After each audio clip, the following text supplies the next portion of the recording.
Baiklah, bismillahirrahmanirrahim. Assalamualaikum warahmatullahi wabarakatuh. Sebelumnya, perkenalkan saya Putri Permatasari, Prodi Sistem Informasi 6B. Baiklah, di sini saya akan mempresentasikan tugas tata kelola sistem informasi mengenai alur sistem data. Baiklah, ini adalah bukti mengunjungi perpustakaan. Selanjutnya, adapun skripsi yang saya angkat di sini mengenai ini judulnya mengenai perancangan sistem posyandu kesehatan balita pada desa seberang pembenaan Kabupaten Indragiri Hilir berbasis mobile. Skripsi ini ditulis oleh Ramona. Selanjutnya ada pendahuluan.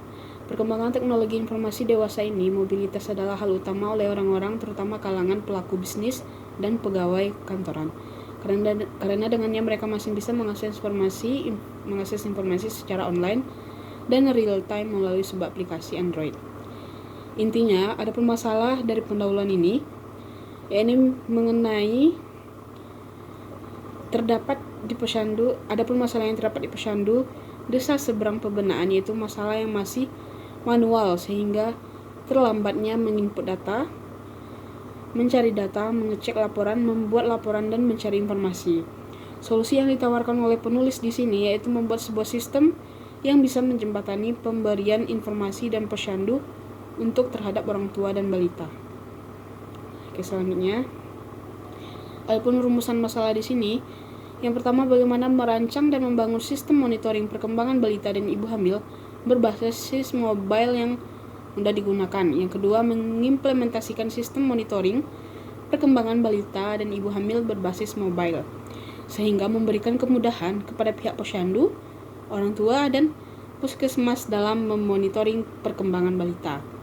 Adapun batasan masalah di sini, yang pertama, program dibangun dalam menggunakan Java Android. Wilayah pengguna simulasi sistem ini yaitu di desa seberang pembenaan Kabupaten Indragiri Hilir. Yang ketiga, pelayanan posyandu yang dimasukkan ke dalam sistem seperti program kesehatan ibu hamil, pemeriksaan ibu hamil dan pemantauan gizi. Program kesehatan anak yaitu imunisasi balita, polio, gizi anak dan vitamin A. Selanjutnya, ada pun metode yang digunakan di sini yaitu pemodelan UML dan diimplementasikan dengan bahasa pemrograman Java Android. Hasil dari rancangan ini berupa aplikasi mobile yang dapat digunakan untuk mengelola data balita secara terkomputerisasi. Adapun UML di sini yaitu Unified Modeling Language, yakni sebuah bahasa pemodelan visual yang terstandarisasi dan digunakan untuk merancang, mendokumentasikan, dan memvisualisasikan sistem perangkat lunak. Adapun Java di sini yaitu bahasa pemrograman dasar untuk pengembangan aplikasi Android. Bahasa ini banyak dipilih karena memiliki banyak fitur yang mendukung pengembangan aplikasi seperti platform independen berbasis objek dan komunitas yang besar. Selanjutnya di sini juga terdapat abstrak.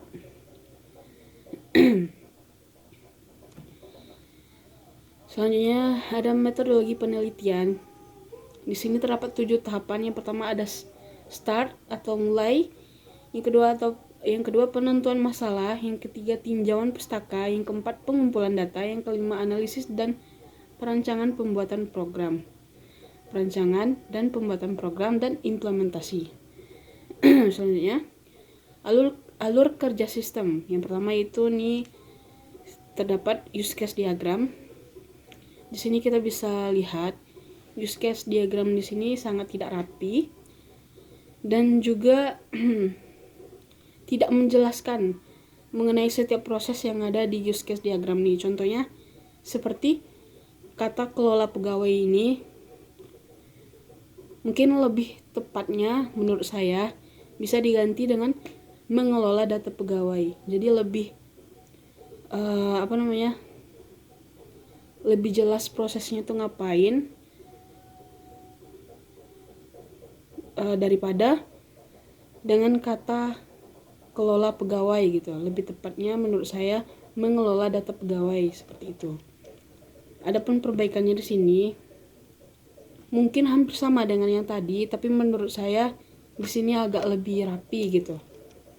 Dan juga di sini saya sudah mengubah setiap tahapannya. Yang pertama ini kader, ini bisa login, mengelola data pegawai, mengelola layanan posyandu, mengelola data ibu hamil dan balita, juga dapat juga ada bidan, dia bisa mengelola pemeriksaan, mengelola rekap pemeriksaan, dan juga memonitor ibu dan balita.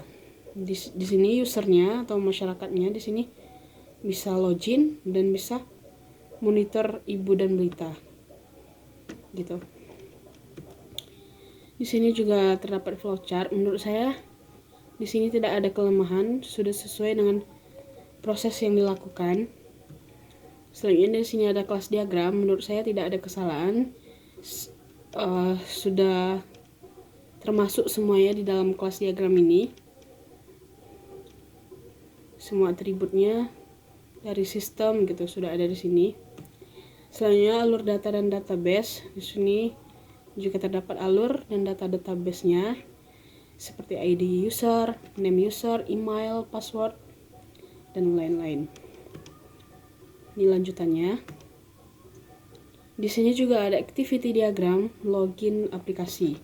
Di sini menurut saya tidak ada permasalahan, sesuai dengan proses yang dilakukan. Ini terdapat login pasien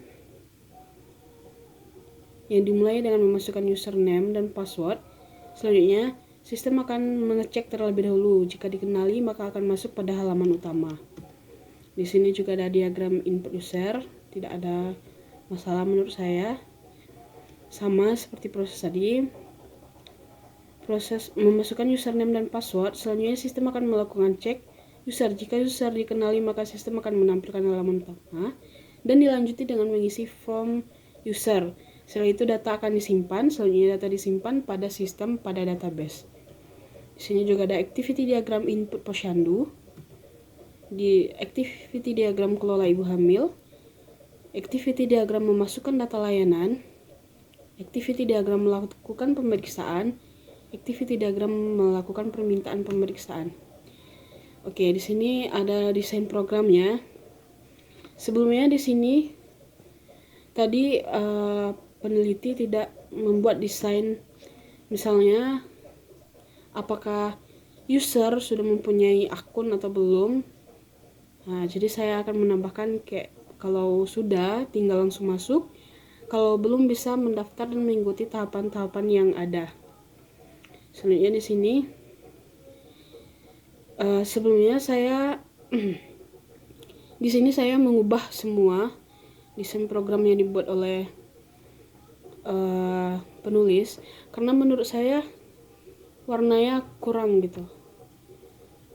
Menurut saya lebih bagus begini. Jadi di sini ada username, password, dan masuk. Jika belum mempunyai account, bisa daftar terlebih dahulu. Ini untuk cara mendaftarnya atau halaman registrasinya seperti ini.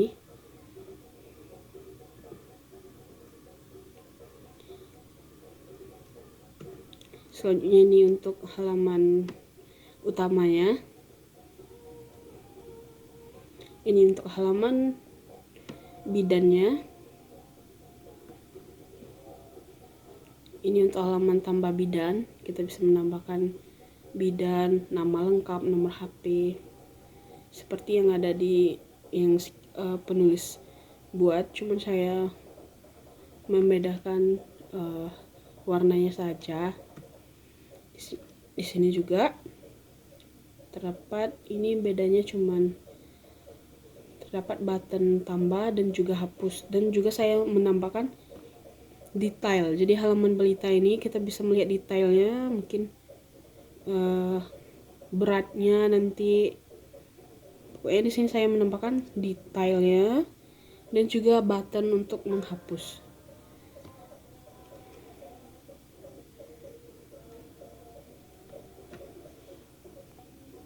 Oke. Jadi ini bedanya cuma ada icon button untuk hapus.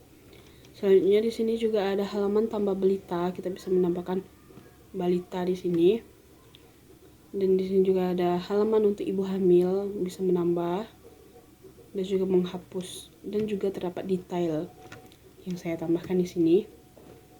Selanjutnya ada